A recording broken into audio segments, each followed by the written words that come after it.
Okay, welcome in everybody. This is Biscuits and SEC Live. We've got a special guest today. We have Jay Busbee, senior writer from Yahoo Sports. We're really excited to have him on. Jay, how you doing today?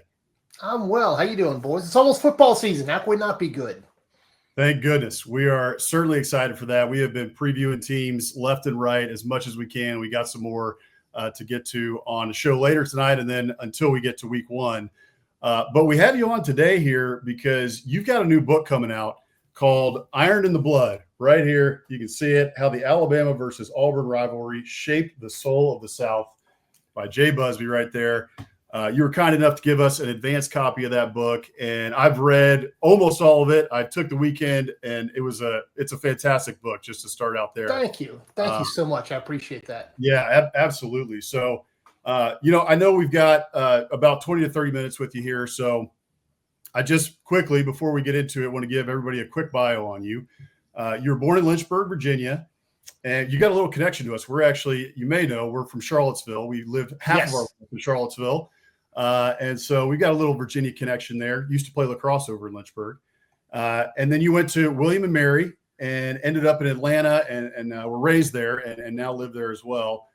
We actually grew up near R.J. Archer, William and Mary legend, quarterback. Got it. Yes. University of Virginia years ago. But you've been a senior writer at Yahoo Sports for about 17 years, started in 2008. And then you've also written Earnhardt Nation, the full throttle saga of NASCAR's first family. So you've got a couple books out now.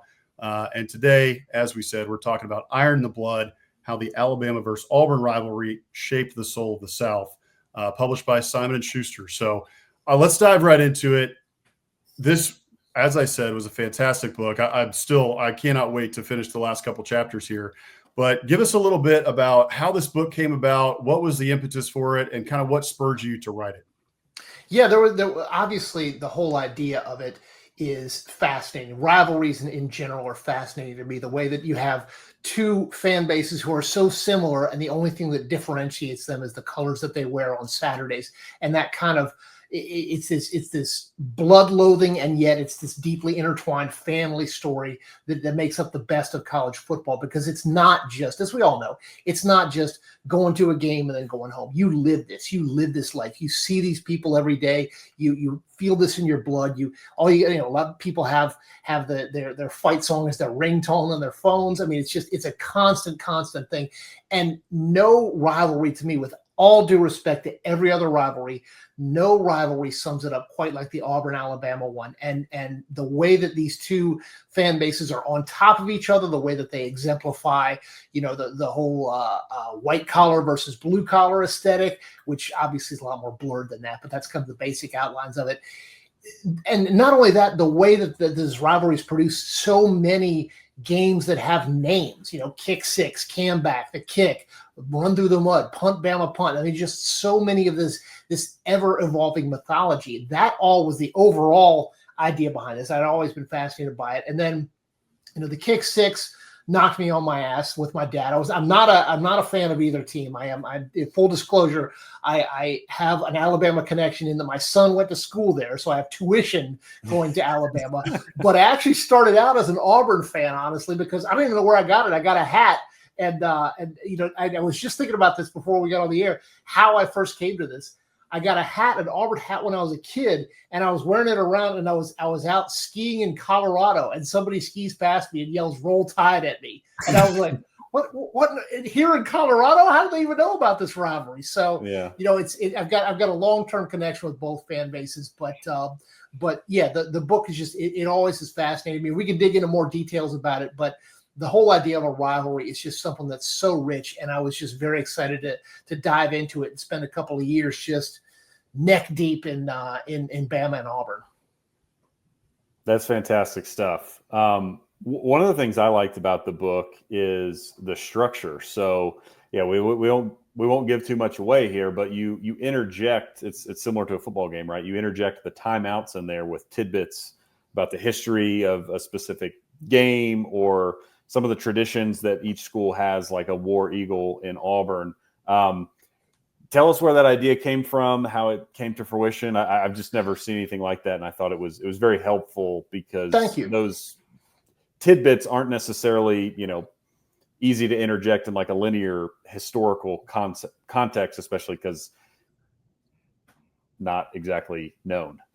Yeah. I mean, it was a combination, and the idea here is a combination of things. I wanted to kind of there. Believe it or not, there's never been a book done on the entire history of the Iron Bowl from 1893 to 2024, because it just, for whatever reason, there have been little slices, there's been little sections, little classes, that kind of thing, but there hasn't been one overall history. And so it was such a huge task that I knew that I wanted to both cover a lot of ground, but I also wanted to explain it to people who were like, what the hell is up with this rivalry where they're killing trees, where they're having last second victories, where they're just out of their minds over this stuff, just screaming at each other. What does War Eagle mean? What does Roll Tide mean? So I had the overall narrative, and the narrative is actually broken up into chapters, roughly pinballing back and forth between Auburn and Alabama. So if you happen to be a hardcore fan of one of the schools, and you're like, F this, I'm not going to read any more about Alabama, you can skip that chapter. You can cut right through to the next one. You don't need to read about Bear Bryant anymore. I understand that.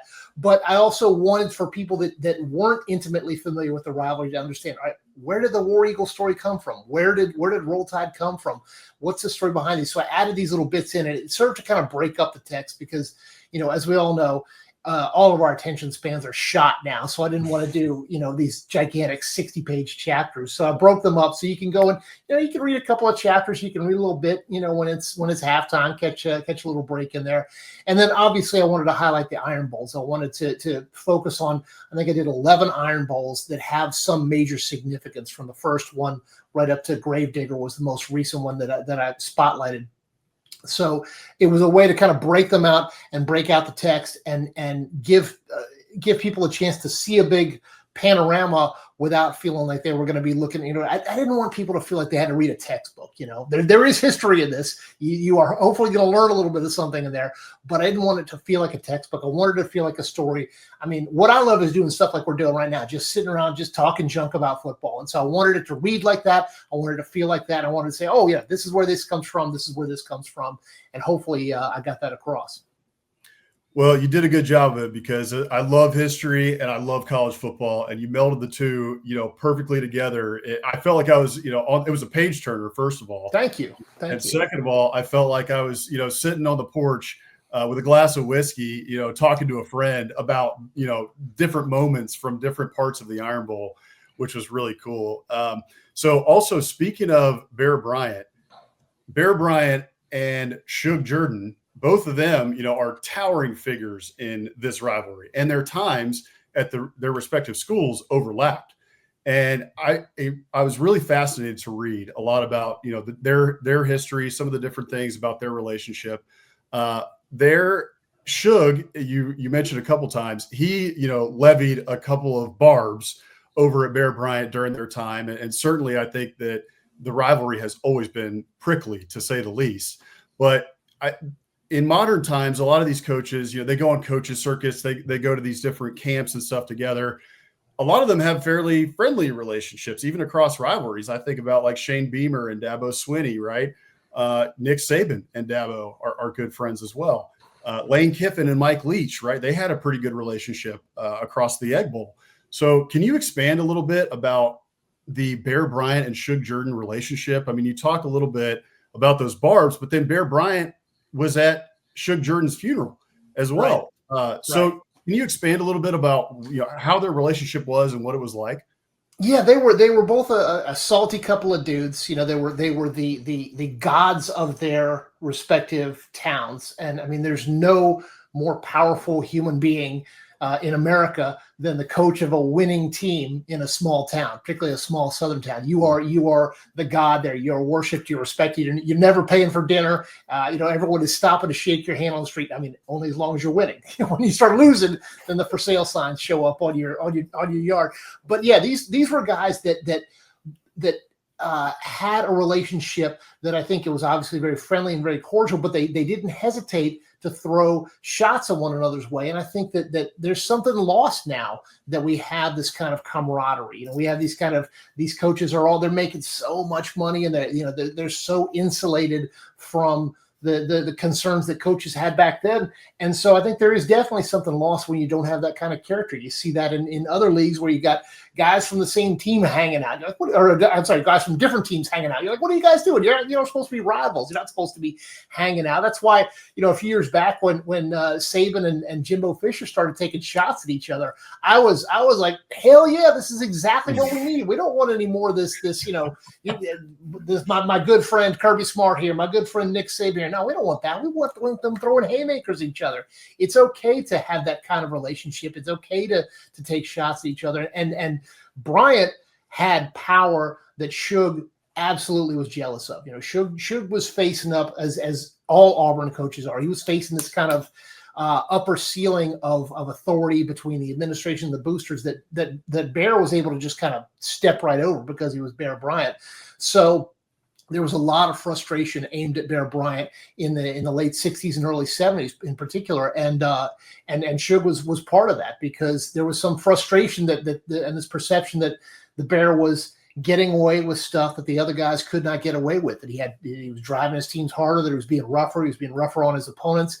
Some of it was true, some of it was hurt feelings, but yeah, in the end, there was just so much respect, such deep respect among these guys that they could see past the kind of little, piss and match battles that they had in press conferences, and they could see that there was something bigger that bound them together. But that didn't keep them from taking shots at each other. And I think that's something we miss these days. I mean, honestly, think about how it would go over if someone, one coach goes and takes a shot at another coach right now. Social media would be all over it, and we would all be talking about it. And that's probably why it's diminished somewhat, because there was such a limited media ecosystem back then. But yeah, I still think something is lost by not having those days.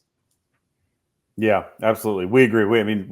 The Jimbo Saban saga was fantastic. I mean, just tremendous. Like, get your popcorn ready because those two were swinging at one another, and it was awesome. It was awesome. Yeah, they're standing at each other's closets. They both had like one hand in each other's closets. Like, all right, what skeletons are you going to drag out now? What's going to happen next? And so, come on, bring it. So these guys all know this stuff.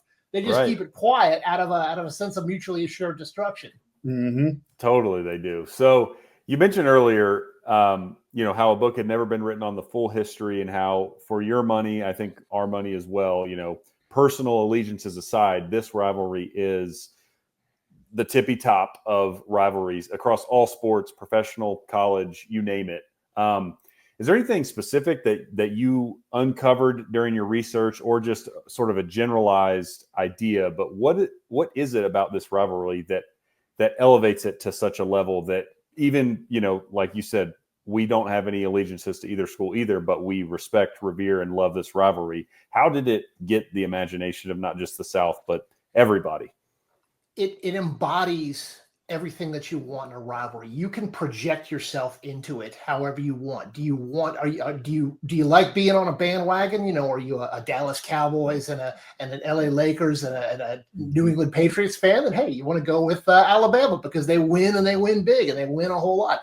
Are you more of a family person? Do you like your team to be more of a family? Do you like your team to be a little bit chaotic? They're not going to win every time, but when they do, it's going to be something special. Well, then go with Auburn there.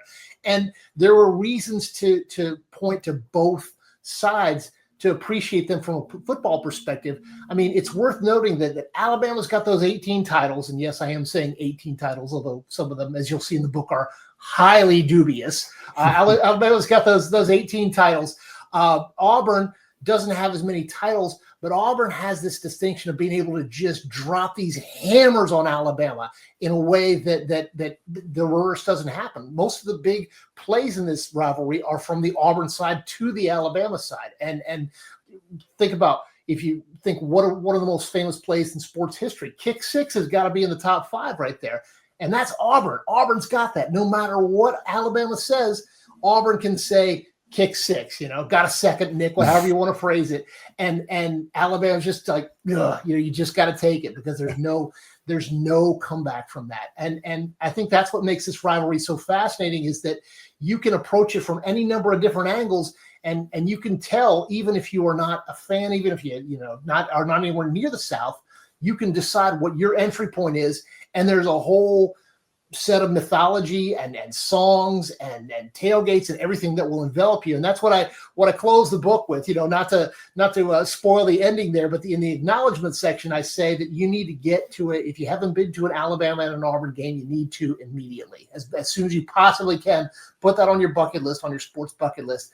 Go to games there, because you will see something that you haven't seen before. You'll have an environment that you haven't had before, and you'll be embraced in a way that you haven't been before at anywhere outside of the SEC. That's why we love this sport. That's why we love this conference, is the way that it wraps you up in this warm glow of family and also kicking ass. Definitely family rivalries, like at Thanksgiving or something, right? Where you might have a little argument and throw a piece of turkey across the table. Yeah, I mean, it's the mixed marriage is always fascinating. When I've got friends from both sides of the Auburn Georgia line that are getting married soon. It's like, it seems okay right up until that one day a year, and especially that one day a year when things go bad. It's just like, oh, you got to decide where that line is. For the sake of your marriage, you might want to go to different houses to watch that game. No doubt. As growing up Aggie fans, we also had family who went to UT, right? And so when those games were on the Friday before Thanksgiving, or Friday after, or on that weekend, we would always watch it. During when they were in the Big 12, we would watch it that day, and everybody would be mad, or happy for a couple hours, and then after that we would try to get over it and not talk about the game for the rest of the day. Well, didn't they used to run it? I mean, like in the old days, I think they used to run it. ESPN didn't have a whole lot of programming. They would run the Texas A&M game on repeat, and so it was just like this gut punch, no matter how the game turned out. Right. Again, it's like, please, no more. That's it's. I mean, you know exactly what it is. That's exactly how it is. This is all those rivalries just amped up to the highest possible level. Without a doubt. So, okay, I've got a question for you on the future of this rivalry and kind of where you see it going. So when Nick Saban was the coach at Alabama, admissions to the university, or applications to the university, increased by, I think it was 61%, according to AL.com. That's crazy. Yeah. So also since then, the makeup of both of these universities has also changed a lot. According to College Factual, Alabama's out-of-state population for their undergrad is roughly 67%. For Auburn, it's 40%. So even still, even though it's less than a majority, it's still a good amount at Auburn as well. So what effect, if any, do you think this has had on the rivalry? What effect do you think it could potentially have in the future as to the complexion of it? Do you think that changes anything? Does it make the rivalry even more nationwide than it already is due to television?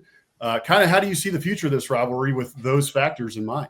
Yeah, there's so many elements there to that question. And I think it's a great one in looking forward in the future. And I can give you an example of my son who was in high school. He's a little bit of a Pokemon nerd, and he got into honors college at Alabama. He wasn't a big sports fan, despite the fact that his dad was a sports writer. It was almost like, I don't want to do with what my dad does. I'm not interested in that crap.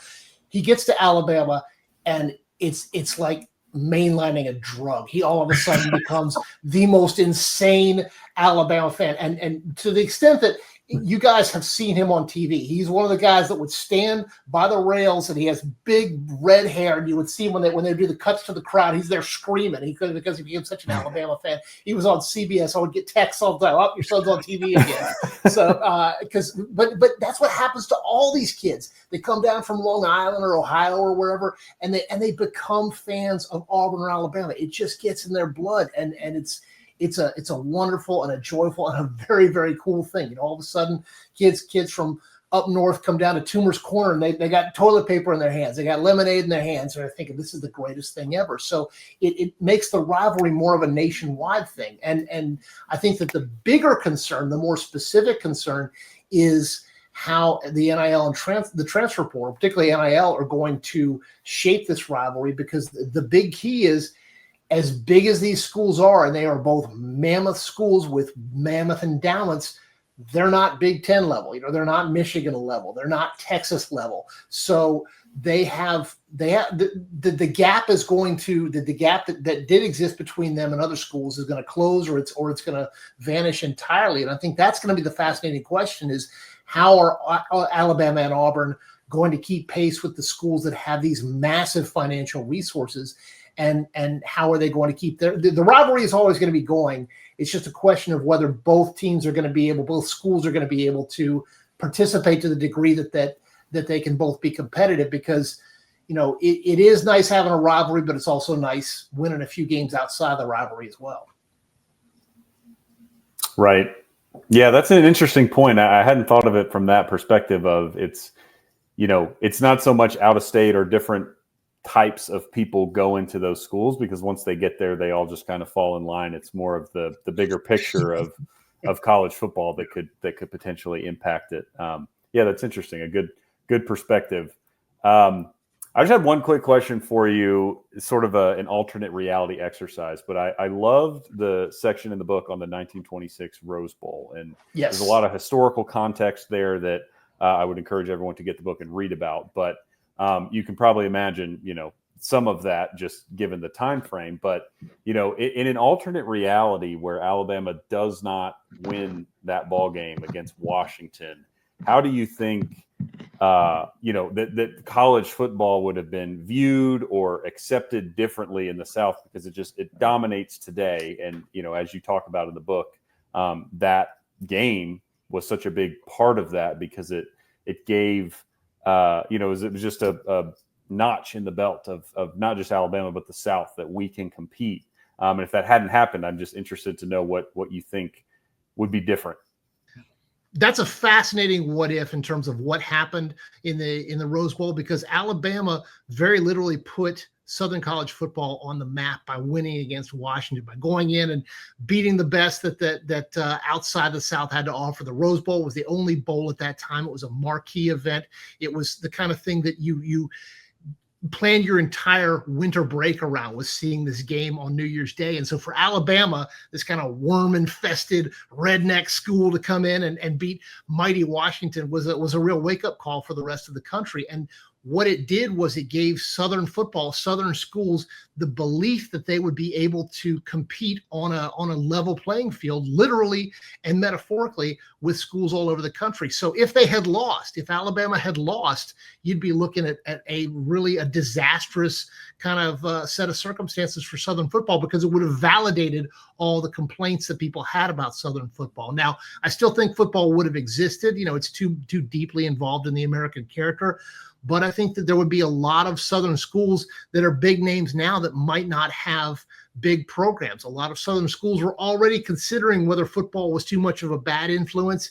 And if they have this schools playing football and they see that they're getting beaten down by northern universities, they might think, why are we still bothering with this football thing, and would have de-emphasized it. So yeah, it's a tremendous what if in terms of how the game would have gone forward. And I think that pretty much everybody in the SEC, whether they want to or not, owes Alabama a little bit of a debt of gratitude for that 1926 win. No doubt. Well, I've got one more quick question for you before we get into our lightning round and before we get you out of here. Excellent. So, as someone who loves the Iron Bowl but is outside the rivalry, I didn't realize. I kind of guessed why the Iron Bowl was called the Iron Bowl, but I didn't grow up when it was in Birmingham.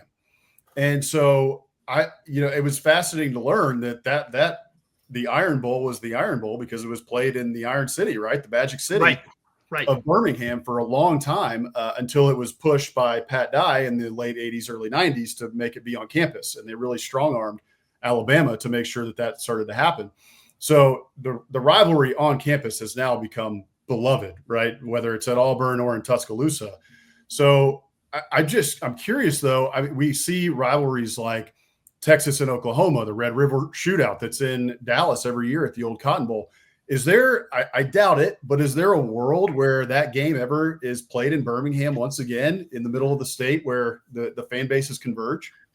Yeah, I thought you could ask if they're going to move the game out of the Cotton Bowl. The red, what do they call it now? The Red River Rivalry, the Red River rivalry now. polite disagreement, whatever nonsense they call it. That's the Red River shootout. Come on, let's be adults here. Right. Yeah, I don't see that happening because let me say that. Let me restate that. It does happen, obviously, with the world's largest cocktail party. It happens, where Georgia and Florida play on a neutral site, and they have decided that because there's so much incentive to play in Jacksonville, that it's worth it to give up that one on-campus game for and that's the only way it's going to happen is if Birmingham decides, you know what, we're going to do like Jacksonville. We're going to give a couple $1 million to both schools. We're going to pay the travel costs for both schools. We're going to give them, a share of the revenue, a significant share of the revenue. That's about the only way that it would happen. The reason why it was moved out was because Birmingham was about 80-20 in favor of Alabama, and Auburn kind of got sick of being the underdog at what was allegedly their own home games half the time.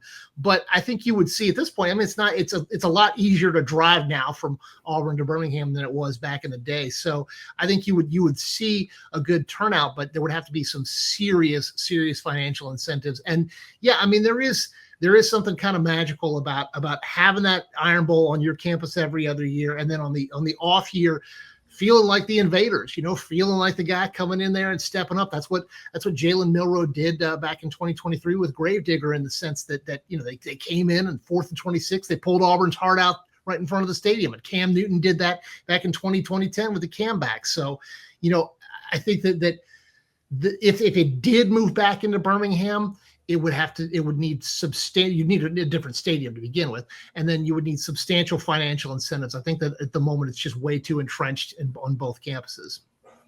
Yeah, that makes sense. I was just curious because I do love that, rivalry that is on a neutral field, and you see it's such a cool visual, especially and even in Jacksonville, but especially at the Cotton Bowl, where you literally can see it split. It's maroon over here, right, and the orange over here. Well, I mean, and it's not what you were asking, but I mean, I have a lot of concern about like Georgia Tech moving to Mercedes-Benz Stadium this year. And they're doing it purely for money. Georgia Tech's getting $10 million or whatever, which they desperately need, which we don't need to go down that road. But yeah, something's going to be lost. Something is lost when a rivalry game is played in an NFL stadium, is played in a dome. And I would hate to see that happen. You can never say never because of all the money that would be involved. But if somebody were to go and throw $50 million at each school to play in Mercedes-Benz, they'd have a hard time saying no. And who's to say that won't happen at someday? I hope it doesn't, but we all have to be prepared for the worst on that front. That's for sure. So, all right, let's get into a quick little lightning round. We wanted to have a little fun here. Yes. And, obviously we're Biscuits and SEC, so we're a little bit about Southern culture as well. And we love the cuisine of the South. And also love SEC football. So we wanted to marry the two. I love it. Our brand there. So you're an Atlanta guy, and Waffle House is big in Atlanta especially, but across the South. So there we go. How's that? You did not set that up. I just happen to have a hat here about that. Yes, we did not tell him beforehand, just for the record here. But look, everybody, when you go to Waffle House, if you've been once, you've been a couple times after that for sure, because typically you end up loving it, and you've got a go-to order for the most part. So do you have a go-to order from Waffle House?